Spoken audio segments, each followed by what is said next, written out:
We're ready to go. Episode 1. Episode 1. What are we calling this show? Was it Lights Christmas Action. Yeah. Lights Christmas Action. Yeah. Lights Christmas Day Action. 1 of Day Christmas. 1 Lights Christmas Action. This is December the 1st. This is December the 1st. And this is Fixing Up Christmas. I think best film I've seen this year. Best film I've seen this month. What films have you seen this month? This movie. Because it's December 1st, Ben. So true. This is the 1st of December that we're recording this. December 1st. Are we going to have to update a list? And publishing this. Although, to be honest, I think that every consecutive film we watch is the best film we've watched. I've told everyone in my life what this show is. So if they're listening, they already know. But if some random person has just happened to come across this, should we try to explain what we're doing? I think we should try and explain it. Right. It's not going to make any sense. No, well, I think it makes perfect sense and is also a very sane thing to do. Yes. So we're watching a Christmas movie every day of December up to Christmas Day. Yes. And immediately after watching it, with the credits still rolling, recording a podcast episode about that movie. What we think of it, describing it, our experiences of the film. And these are bad movies. Matthew, don't be Matthew. I shouldn't presume. Don't presume. I shouldn't presume. This film was bad. This was a bad movie. This was Fixing Up Christmas. I'm going to read the IMDb description for it.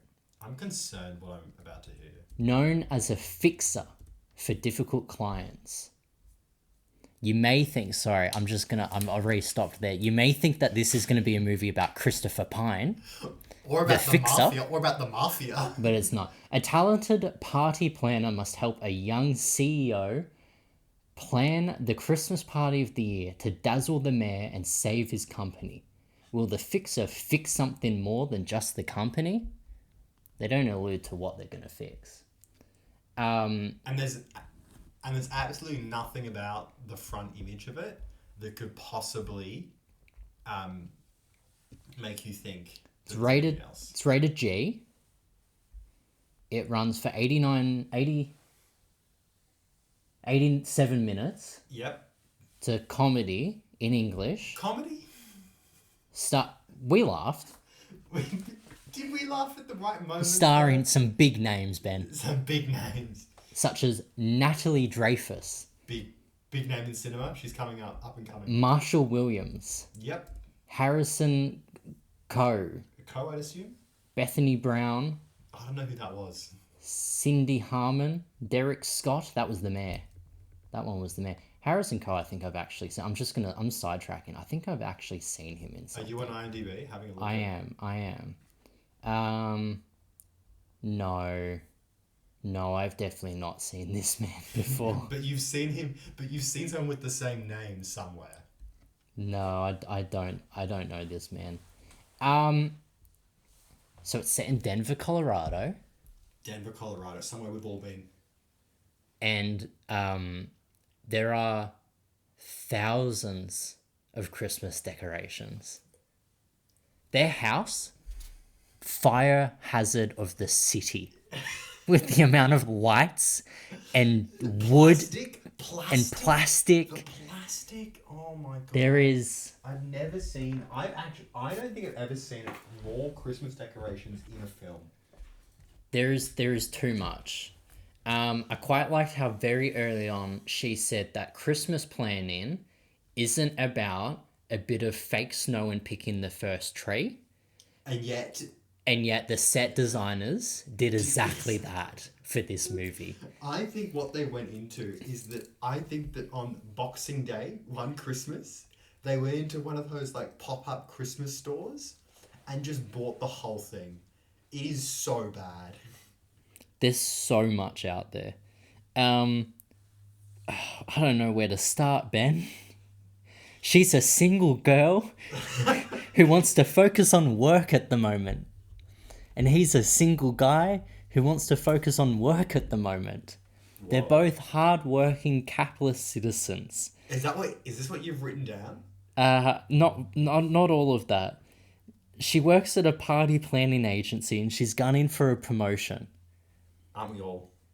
And this is the last job she has to do before she's guaranteed to get the promotion. Just one more job, says her boss. Her evil boss. Spoiler alert. Yeah? She's not going to get the promotion. She doesn't get the promotion. She quits. Just a cheeky spoiler She alert. quits. She quits and starts her own firm and the mayor contracts her. Instantly. First day. Doesn't even have to do any form of leads. Just instantly gets the city as a client.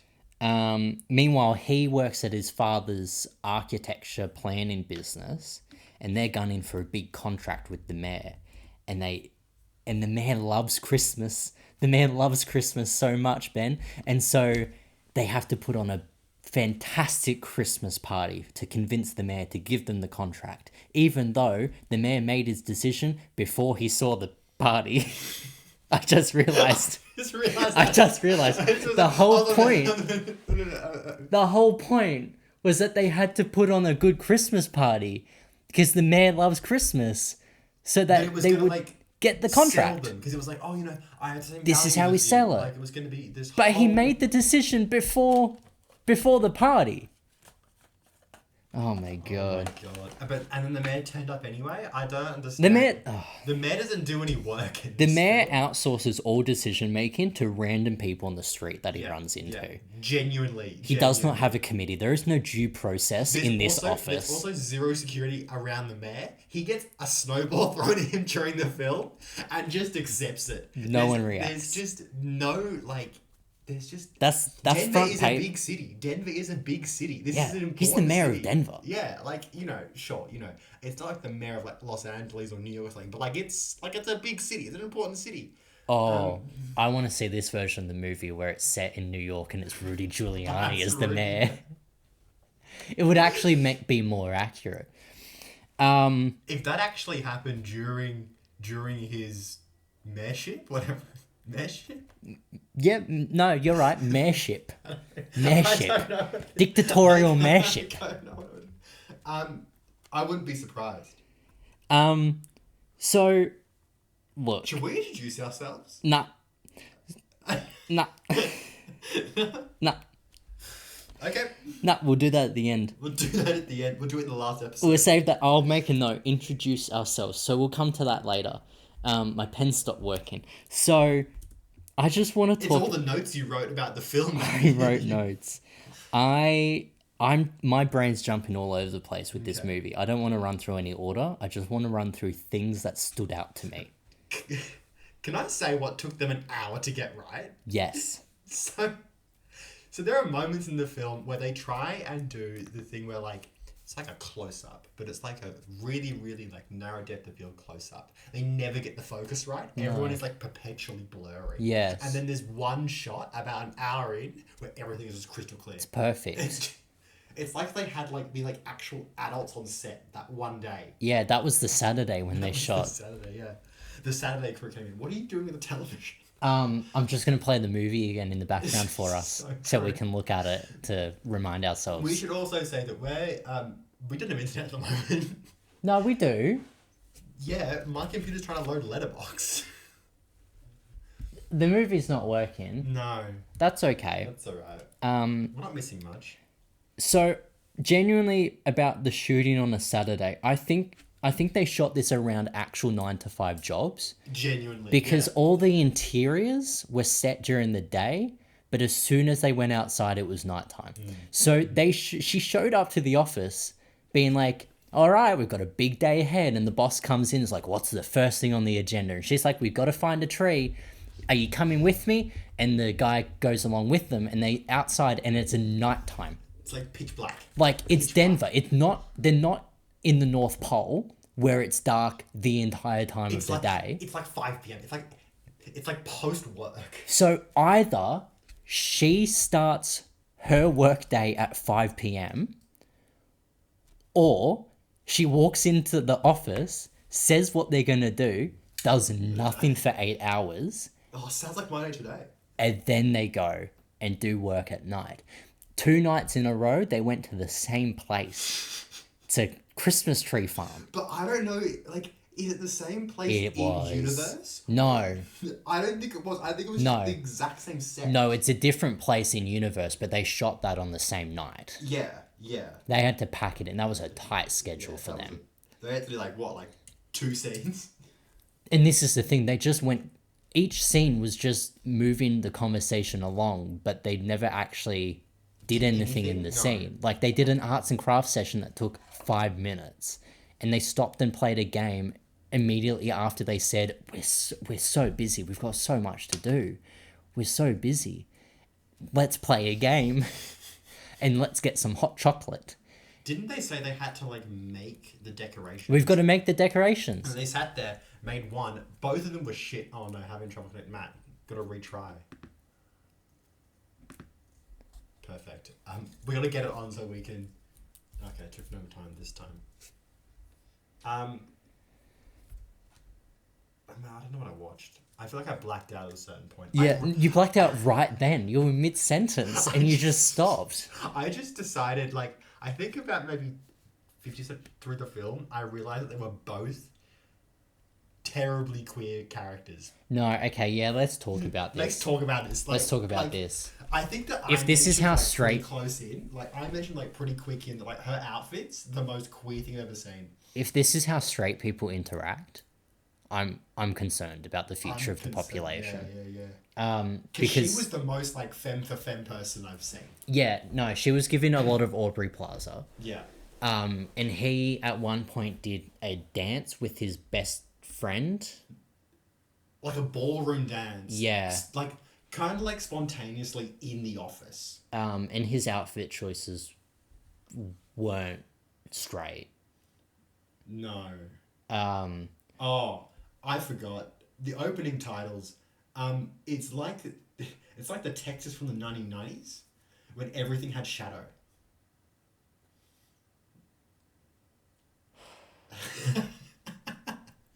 Yes, sorry. Sorry. We're just... The movie's just restarted. The movie's just restarted behind us. And I looked over forlornly from the dining table. Yeah.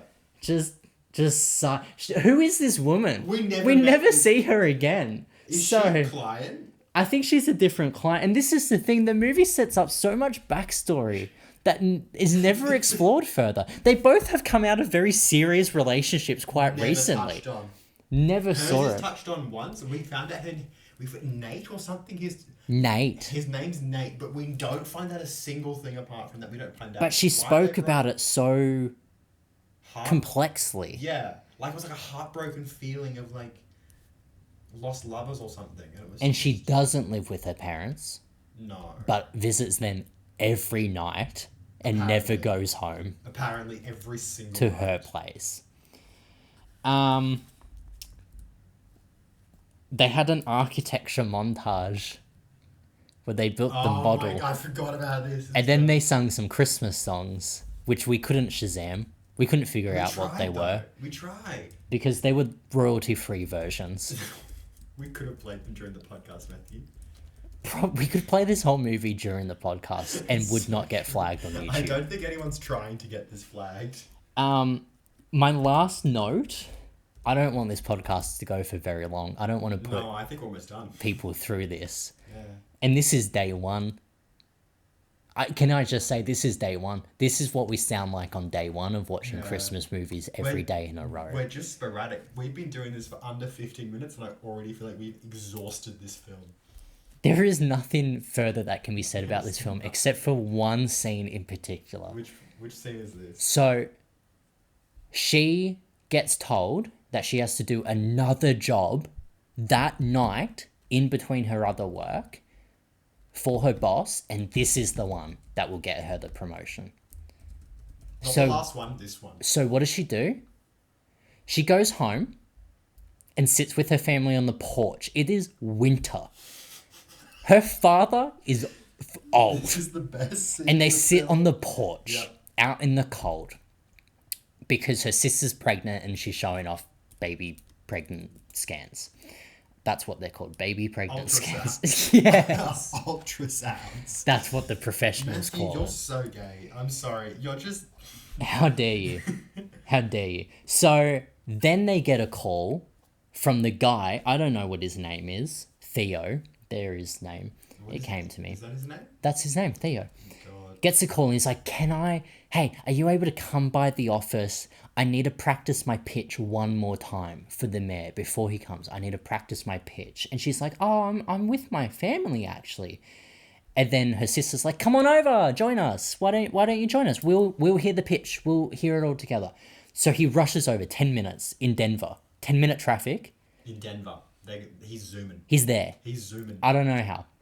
So he shows up with his model and he sets up. They're all sitting down and he starts speaking and then his voice fades out as we zoom in on her face, and then it just cuts to an aerial shot of the city while Christmas music fades in.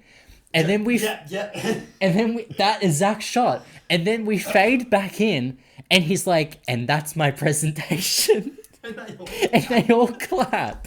And Obama was there. And then they're like, that's fantastic. And then the dad's like, you couldn't happen to stay a bit longer for some hot cocoa. And he's like, oh, I couldn't. And then his dad's like, oh, okay. They shake hands and the entire family pile out of the veranda and walk indoors like they are the guests. And they're like, goodbye. They just immediately get up and walk out, shake his hand one by one like he's a dignitary. And then walk inside, and it's the most awkward scene in any film I have ever seen. It doesn't make any sense because they've set up that they're in their own house. It's their house, and they just are like, okay, goodbye. And they leave. They all leave. So that scene that made the rest of the movie. But this movie isn't good. But it's not bad enough that it's good. It's just a bad. The problem with the film is that it's not like the stereotypical Christmas storyline, really. Oh no, it's the stereotypical Hallmark movie. Yeah. Hardworking girl meets man. But it's more in like, is it called The Setup? It's more in the vein of like the Netflix film The Setup, or like what. Or was that rom-coms? I don't. I have no idea what you're referring to. Stupid. But you're right. It's not. It's a rom-com that's set at Christmas. Yes. Not a Christmas movie. Yes. I had a prediction that one of the characters was Santa, and an elf. I predicted that 2 minutes into the movie, and it did not happen. It did not happen because it wasn't that type of movie. No. And so I just hope that going forward, out of the 24 other movies that we're watching, 23 other movies. 20 films that are not... 24. We're watching 24 movies. We're watching 24 other films, but like 4 of them... No. We're watching 20...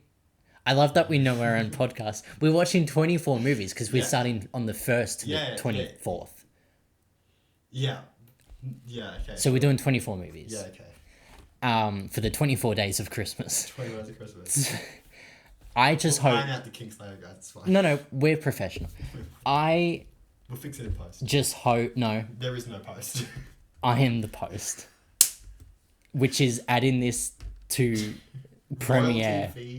Royalty-free Premiere. Dragging with a thumbnail. Yeah, exactly. And upload to YouTube. Yeah. My YouTube channel. Yeah, exactly. Scheduled to release. I just hope that there's more movies coming up. Coming soon. That are actual ones where it's like, oh my god, a surprise Santa and an elf. No, yeah. I hope there's some of those. I want that too. And not just movies of like this. No. Like this was... I want surprise Santas. I'm going to say, as a Christmas film... Yes. If I sat down with the family... It's Christmas. And watched this... It's Christmas. What did you say? It's Christmas. It is Christmas. Like, you know it's Christmas in this movie. Yeah. There is not a shot without a decoration. No, I think every single shot has at least one decoration in it. More normally, at least 15. But if I sat down on Christmas and watch this, Yes, with your family. I could be forced to put my phone down and like actually like watch it. Okay, you know, I wouldn't, I would. I'd commit. but my mum Yeah. would watch this movie on a Thursday afternoon, 3 p.m. Your mum is a queen. She would watch this. She would be surfing through Stan and be like, "Yep, I'm gonna watch a movie before dinner and put this on, and like it." God, she's good. Yeah, What a queen, Michaela. Just yeah. And I'd be home and I'd walk in being like, "What's for dinner?" And she's like, "Not now. I'm watching a movie." And it's this. Have you done this? Have you walked in on her watching this film? Yeah, it's been close enough. For this is an audio. This is an audio only. I was about to And I say- was doing a visual gag. I was hoping Ben was going to explain what I was doing. I tried to explain it. I was nodding and then shaking my head and repeating that process. Yeah, and this is really conveyed to the audience of an audio. It was funny. It was quite funny. Sure. Are we at 20 minutes yet? Uh, I want this to be yeah. no longer than my commute to work. Perfect. 21 minutes done.